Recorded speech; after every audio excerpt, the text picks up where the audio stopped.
समास को केते भाग विभक्त करा जायछि 6 भाग यथा तत्पुरुष समास कर्मधारय समास द्विगु समास द्वंद्व समास बहुब्रीहि समास अवैभावी समास।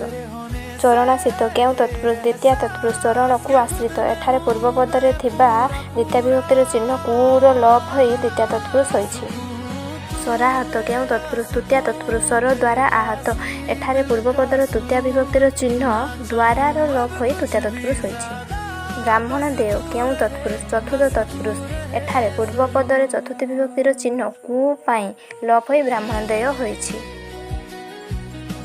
नेक्स्ट आकाश पतित पंचमी तत्पुरुष आकाशरु पतित एठारे पूर्व पदरे पंचमी विभक्तिर चिन्ह रु लोप होई आकाश पतित होइछि एणु एहा पंचमी तत्पुरुष।